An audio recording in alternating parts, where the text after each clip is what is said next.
ya lo sabe, estoy aquí monitoreando.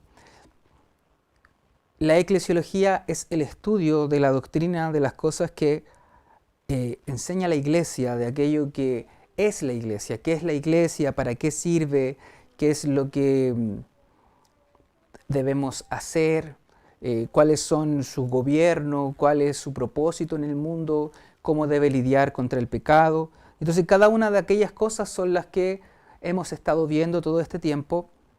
Y hoy nos toca ver esto que dice aquí, la eclesiología, la disciplina de la iglesia. Así que vamos a iniciar con esto.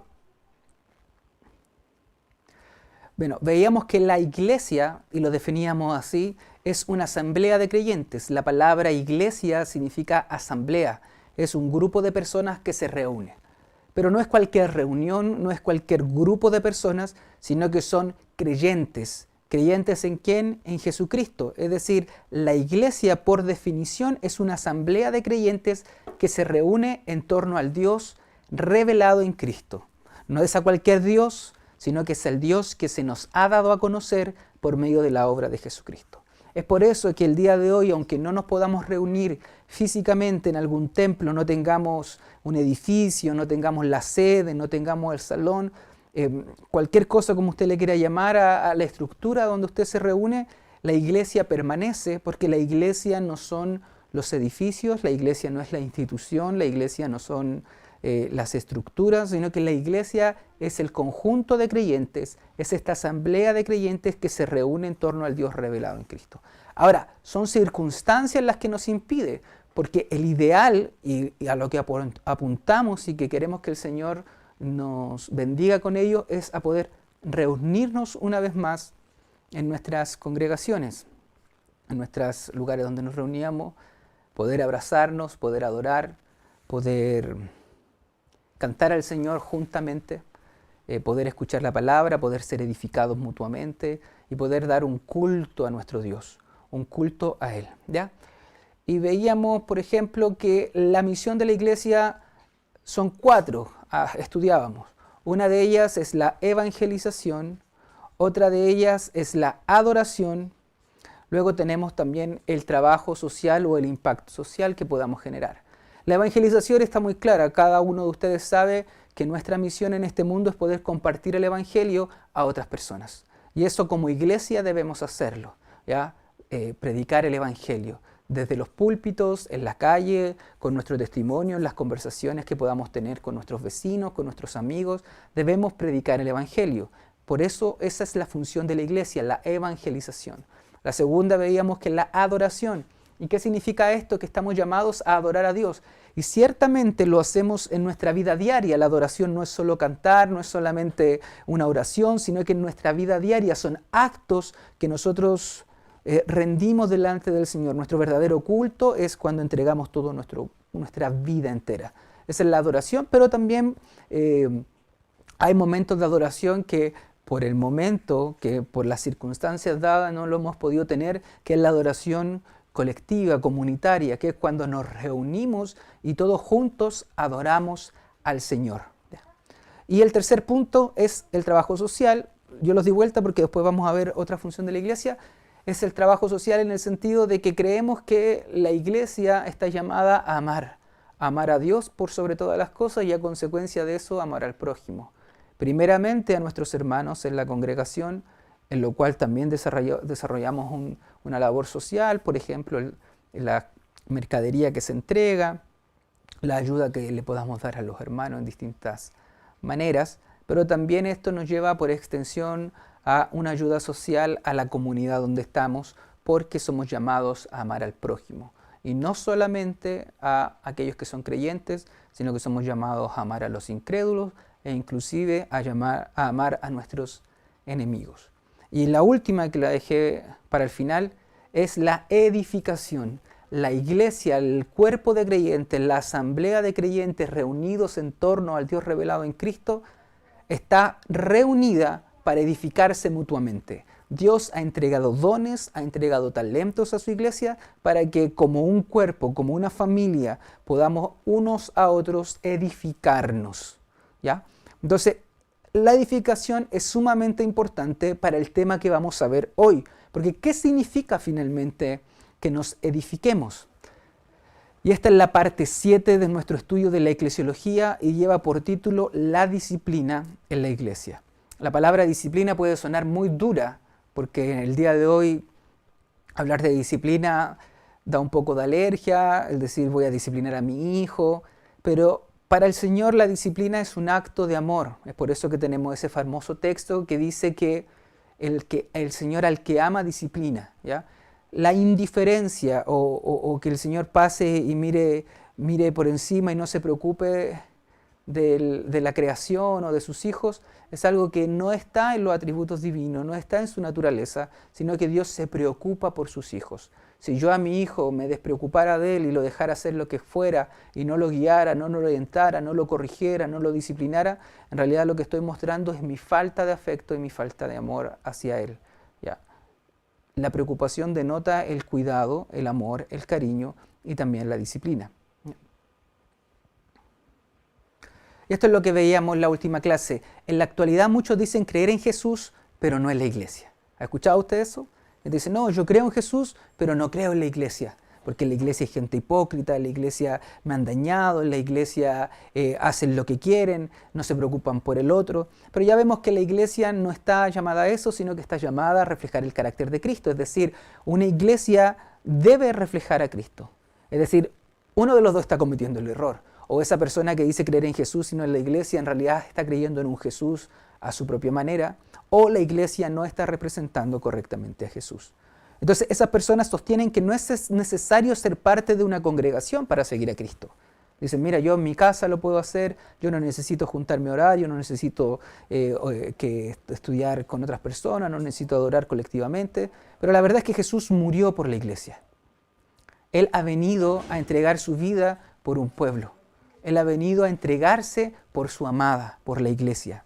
Y es la fe en Él que nos une a este cuerpo. Es decir, cuando cada uno de nosotros pone su fe en Cristo para salvación, uno se une al cuerpo de Cristo, a la familia de Dios, al templo del Espíritu Santo, a la asamblea de los creyentes. Es decir, en el corazón de Cristo estaba la iglesia. Por ella vino a morir, por ella vino a entregarse, a ella vino a entregar su enseñanza, su doctrina, y era la iglesia este remanente en medio de un mundo caído que ha de mostrar las virtudes del Señor. Una iglesia que ha de mostrar el carácter de Cristo a la humanidad. Es como que usted hiciera una expedición en algún momento a algún otro lugar, a otro planeta inclusive, y le dan una muestra, le dicen, mira, estas 3 personas representan cómo es este país. Entonces usted, desde esa manera usted puede conocer, bueno, la iglesia es el representante de cómo ha de ser la humanidad en la tierra nueva y en los cielos nuevos. Nosotros somos ese reflejo de cuando Jesús en su oración decía, venga tu reino, hágase tu voluntad en la tierra como en el cielo. Bueno, la iglesia debiese reflejar eso.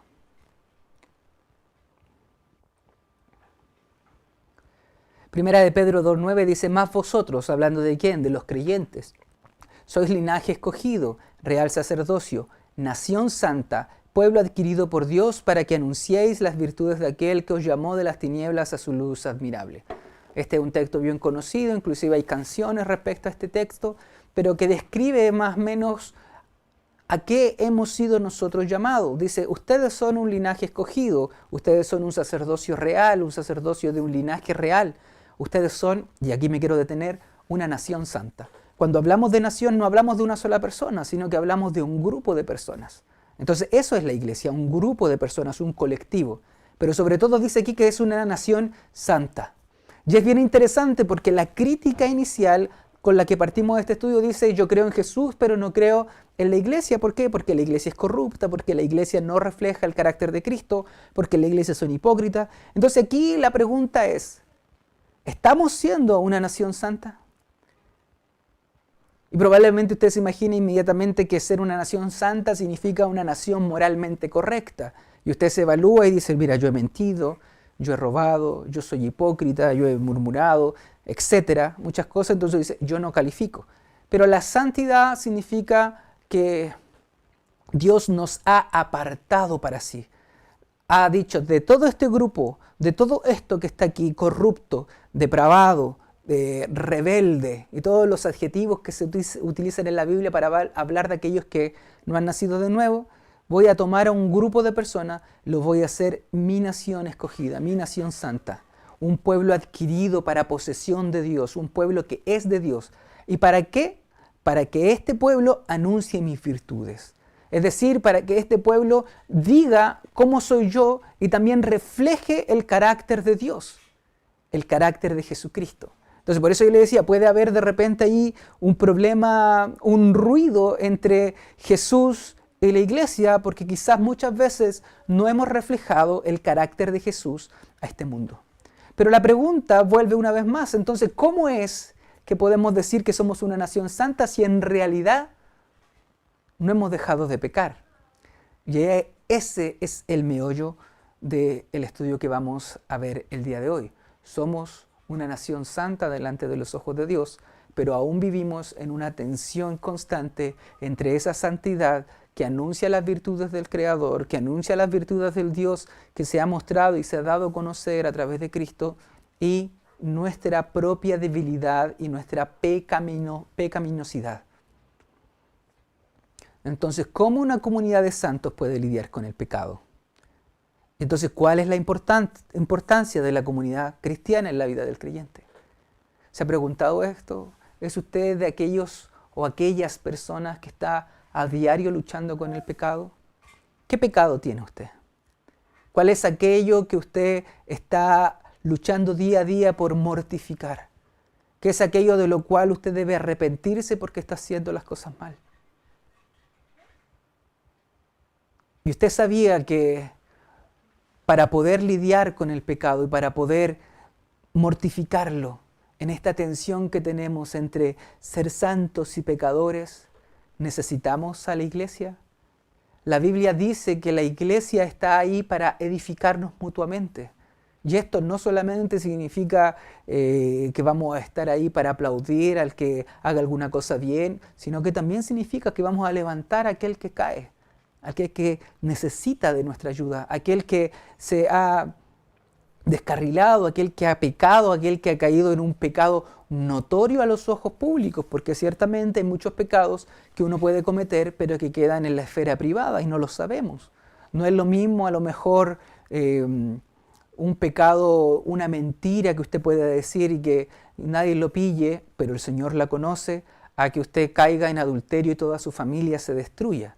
O sea, si bien no hay pecados más grandes o más pequeños a los ojos de Dios, sí hay consecuencias mayores delante de Dios.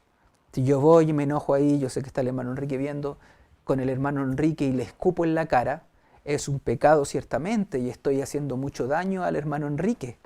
Pero no es lo mismo que yo le escupa en la cara a que yo le dispare en la cara. Las consecuencias son muy distintas y la visibilidad también es distinta. Entonces, ¿cómo lidiamos con el pecado?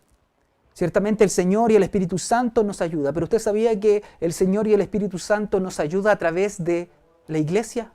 La iglesia está puesta ahí también para ayudar en nuestra vida de creyentes a poder lidiar con el pecado, a poder vencer al pecado y al poder ser libre del pecado.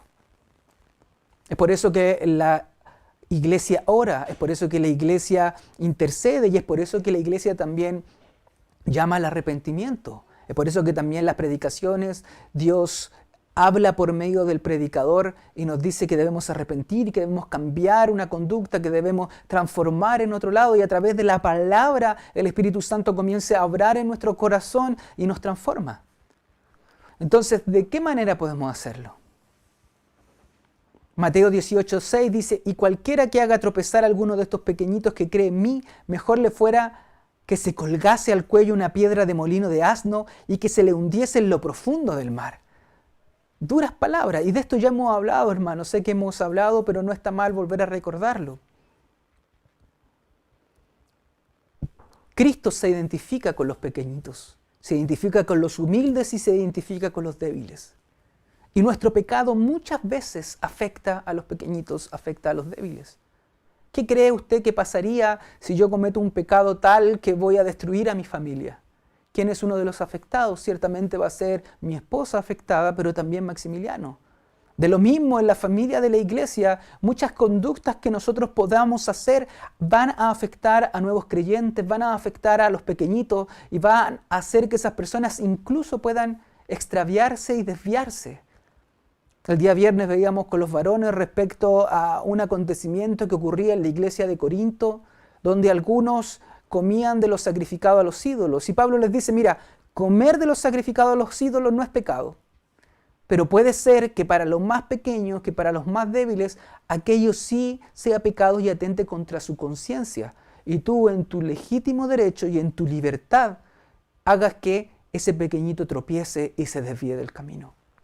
Hermano, la iglesia no está al servicio de usted en particular o de mí en particular. La iglesia está al servicio del Señor. Por ende, el Señor se preocupa de los más pequeños. Y si hay pecados dentro de la iglesia, la Biblia nos dice que hay que sacar ese pecado a la luz, exponerlo, para que en primera instancia la persona que peca pueda arrepentirse. Pero y si no se arrepiente, esa persona sea cortada, sacada de en medio. ¿Por qué?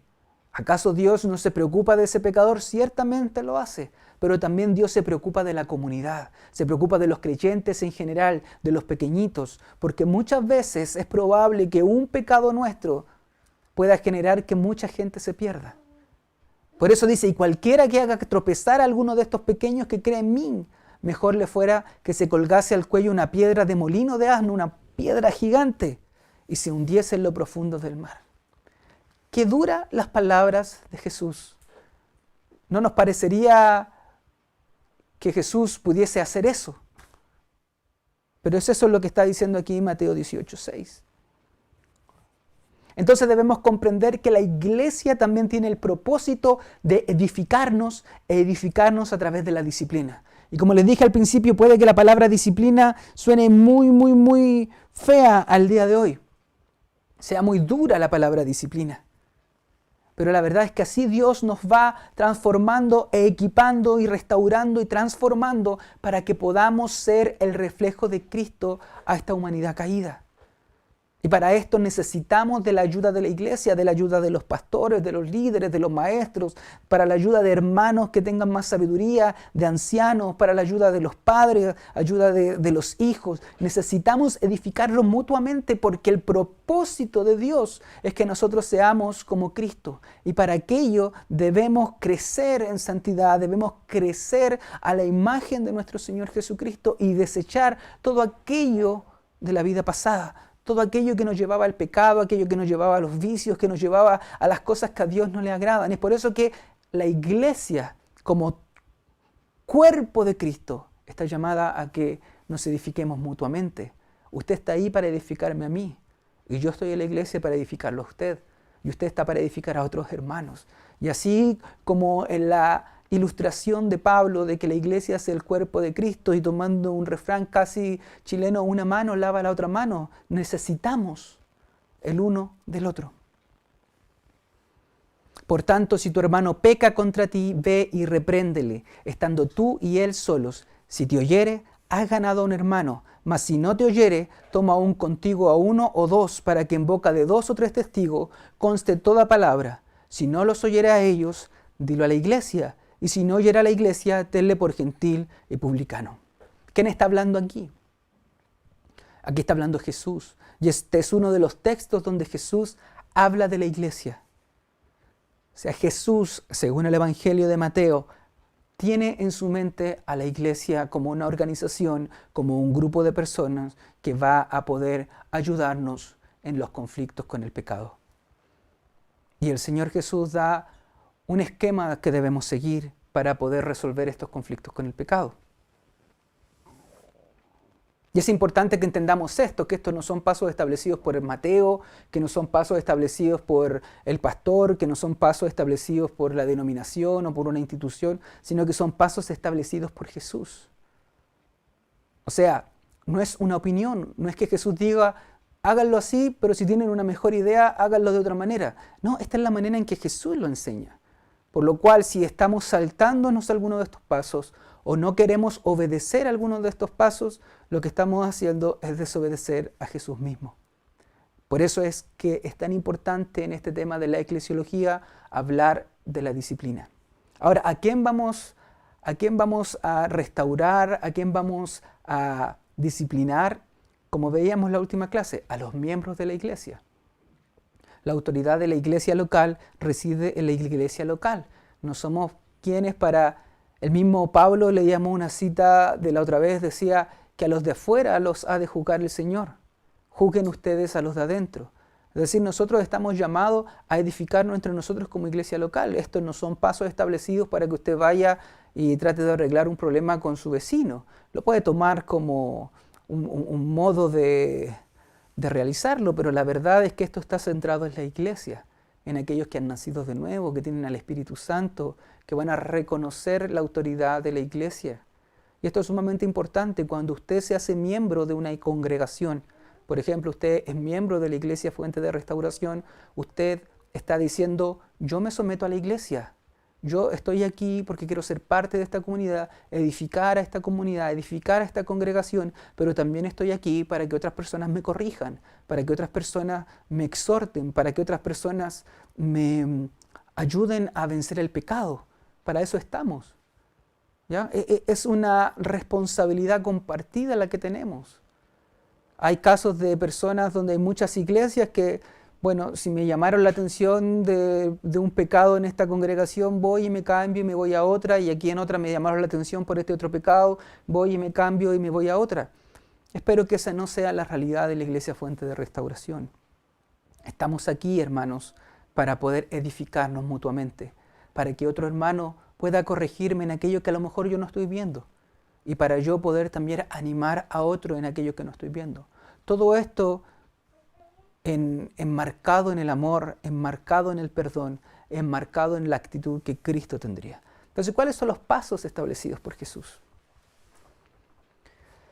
Y veíamos que decía que si algún hermano peca contra ti, si alguien peca, si usted tiene algún problema con algún hermano en la congregación, en la iglesia, lo primero que usted debe hacer es conversarlo con él a solas. ¿Por qué? ¿Qué es lo que está buscando Jesús? Y qué es lo que luego Pablo nos insta también a que este problema no escale, no se contamine la iglesia, la levadura no leude la masa, que no vaya a caer otro por un problema que pudo haberse resuelto. ¿Ya? A veces podemos llegar y con nuestra boca conversar del problema con todos, menos con la persona que debíamos conversar. Y aquello, ¿sabe cómo se llama? Se llama murmuración, o en buen chileno, lenguaje nuestro, un cagüín. Pero Jesús nos insta a que si tenemos un problema, lo conversemos a solas con la otra persona. ¿Tiene usted un problema con el hermano X? Vaya y convérselo con él. Si lo resuelve, gloria a Dios. Gloria a Dios si lo resuelve. Si esa persona se arrepiente y comprende, gloria a Dios, dice la Biblia, se ha ganado un hermano. Gloria a Dios. Es por eso que si usted tiene un problema, lo primero que usted debe hacer, insisto, es ir a conversar con el hermano. No es levantar el teléfono y llamar a los pastores, no es levantar el teléfono y llamar a un hermano, no es levantar el WhatsApp y escribirle a otra persona. Ese no es el motivo, porque lo que nosotros buscamos es que la iglesia pueda ser edificada, no destruida. La murmuración destruye. Así que usted convérselo con la otra persona, a solas. Y si este hermano se arrepiente y dice amén, amén, está mal lo que hice, comprendo, Señor, perdóname, y hermano, tú también perdóname, gloria a Dios, gloria a Dios. Si no se arrepiente, bueno, ahí entonces vamos al otro paso, nos dice el Señor Jesús, vayamos con testigos. Conversamos con esta persona, pero ahora con testigos. Mire, esta persona cometió este pecado, yo lo vi, estaba haciendo esto que no corresponde, le llamé la atención, le dije que se arrepintiera, pero no quiso y siguió inclusive en aquello. Entonces por eso es que ahora yo me reúno con ustedes, hermanos, para que podamos ayudar a este hermano a salir de esto. Si el hermano reconoce ahí su pecado y dice, sí, tiene razón, lo he hecho muy mal, por favor, iglesia, ayúdenme en oración, ayúdenme de cualquier otra forma para poder resolver esto, gloria a Dios. gloria a Dios. Ahora, ¿qué pasa si ni aún así esa persona se arrepiente? Bueno, dice que vayamos ante la congregación. ¿Ante quién? ¿Un culto en el día domingo nos levantamos? No, ante los miembros de la congregación. A decirle, mire, esta persona está haciendo esto, necesitamos que como iglesia lo apoyemos para que pueda salir. Hermano, te estamos llamando aquí como iglesia al arrepentimiento, porque nosotros como iglesia, y voy a poner una vez más el nombre de Fuente de Restauración, como iglesia Fuente de Restauración, nosotros estamos dando testimonios a muchos vecinos y a muchas otras personas de que tú eres miembro de esta congregación. Por lo cual nosotros somos responsables por tu vida espiritual frente a los demás. Y como responsables de tu vida espiritual es que ahora también estamos haciéndote un llamado a arrepentirte. Porque esto no solamente ensucia tu nombre, sino que ensucia el nombre de la iglesia, pero por sobre todas las cosas ensucia el nombre de Jesucristo. Y nosotros no queremos que Jesucristo sea ensuciado. Así que te llamamos una vez más a que te arrepientas. Si esa persona se arrepiente, gloria a Dios. Pero si no se arrepiente, la Biblia nos dice que debemos tratarlo como gentil y publicano. Es decir, debe ser alguien que ya no pertenezca a esta familia. Para hablar el lenguaje como lo hablamos la otra vez, deja de ser miembro de la Iglesia Fuente de Restauración. Y nosotros no podemos decir a la comunidad, a los vecinos, a la gente que está al lado, de que él es parte de nuestra congregación, porque nosotros no podemos hacernos cargo de una persona que no se ha arrepentido y que puede estar ensuciando el nombre de la iglesia, el nombre de los líderes, de los pastores, el nombre de Cristo mismo. Y esto es sumamente importante y delicado, porque lo que nosotros buscamos en todo este proceso es que la persona se arrepienta. ¿Por qué? Porque si alguien se arrepiente y va a los pies de Cristo, hemos cumplido nuestro propósito. Nosotros no estamos llamados a llenar la sede o el lugar donde usted se congrega, el templo, el edificio de personas, sino que nosotros estamos llamados a poder manifestar a Cristo y a poder guiar a esas personas hacia el cielo. ¿Y de qué sirve que usted esté todos los días, de lunes a domingo, en una congregación sentado, si su corazón no es un corazón arrepentido? ¿De qué sirve si el día final, cuando se encuentre delante de los ojos de Cristo, el Señor le diga, no te conozco? Qué duro sería. Y quizás en ese momento hipotético, usted diría, me hubiese encantado que me llamaran la atención. Me hubiese encantado que me hubiesen llevado al arrepentimiento. Me hubiese encantado que mis hermanos me hubiesen levantado cuando yo estaba débil y necesitaba ayuda espiritual. Es por eso que estamos hablando de esto, para que usted no se sorprenda. Si usted es alguien que está mirando este video, esta clase, y no pertenece a nuestra congregación, no pertenece a ninguna congregación, porque esto es algo extendido de la iglesia cristiana. Algunos lo harán con más ahínco que otras, pero esto es algo que se hace en el cristianismo porque estamos ahí para apoyarnos en la lucha contra el pecado. Si usted está, sepa que esto pasa. Sepa que si usted quiere ser parte de la congregación, seguir a Cristo, usted viene para edificarnos. El Señor los dotará de dones y talentos para edificarnos a nosotros. Pero también estamos nosotros para edificarlo a usted, para darle ánimo, para darle amor, para darle fuerza, para darle corrección, para exhortarlo, para llamarle a la atención, para llamarlo al arrepentimiento cuando sea necesario. Para eso estamos.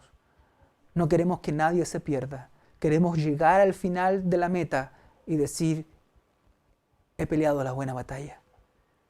Y que el Señor, cuando nos mire, diga, he ahí mi hijo.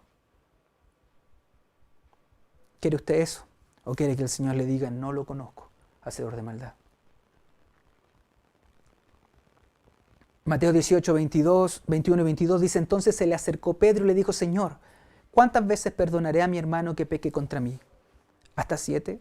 Jesús le dijo, no te digo hasta 7, sino aún 70 veces 7. Hermanos, somos un pueblo llamados al perdón. No estamos todo este proceso que hemos visto de restauración y disciplina, porque esto es la restauración. La restauración no es sencillamente pegarle palmada a usted en la espalda y decirle todo va a estar bien, sino que la restauración implica recobrar cierta forma. Si yo rompo esta taza que tengo aquí y luego la mando a alguien para que me la restaure, no me va a entregar los pedacitos, sino que va a ser un trabajo a veces muy difícil, a veces muy complejo para poder restaurar a su forma original aquello que se rompió. Eso es la restauración. En el concepto cristiano, la restauración es que nosotros seamos como fuimos diseñados originalmente. Para que lo entendamos mejor, es que nosotros seamos conformados a la imagen de Jesús. Eso es la restauración. Es que usted y yo nos parezcamos a Jesús. ¿Y qué hacía Jesús frente al conflicto? ¿Qué hacía Jesús frente al arrepentimiento? Jesús perdonaba. Cuando había un corazón arrepentido, cuando había un corazón humilde, humillado, que se acercaba en fe, Jesús respondía con perdón. Es por eso que la iglesia debe responder con perdón a aquellos que se arrepienten. Imaginémonos un caso hipotético de alguien que comete un grave pecado. Usted lo conversa a solas y esa persona no se arrepiente. Lo conversa con testigos y esa persona no se arrepiente. Lo conversa ante la iglesia, no se arrepiente. Finalmente es expulsado y no se arrepiente. Pero pasa el tiempo y esa persona sí era uno de los hijos del Señor y el Señor, cual oveja perdida, lo va a buscar. Y ya después de 2 años, de 3 años, de 4 años que estuvo vagando en lugares cerrados, que estuvo haciendo las cosas malas, el Espíritu Santo lo confronta, comprende y dice, wow, tengo que arrepentirme. Y esa persona vuelve a la iglesia. ¿Cuál cree usted que debe ser la actitud de la iglesia? ¿Decirle no, chao? No, la actitud de la iglesia es que si esa persona ha llegado arrepentida, estamos con los brazos extendidos para perdonar. Porque como dice aquí Jesús, no te digo hasta 7, sino aún hasta 70 veces 7. La iglesia es un pueblo perdonador, un pueblo de misericordia y un pueblo de oportunidades. Porque reflejamos las virtudes de aquel que nos llamó de las tinieblas a su luz admirable. ¿Y cómo es Dios? Dios es un Dios misericordioso, un Dios que nos llamó por gracia, un Dios que nos perdona día a día nuestras faltas. Es por eso que todo este proceso lo que busca es el arrepentimiento. Somos una comunidad llamada a amarse entre sus miembros. Este amor involucra la ayuda mutua frente a la batalla contra el pecado. Nos ayudamos unos a otros a poder vencer el pecado.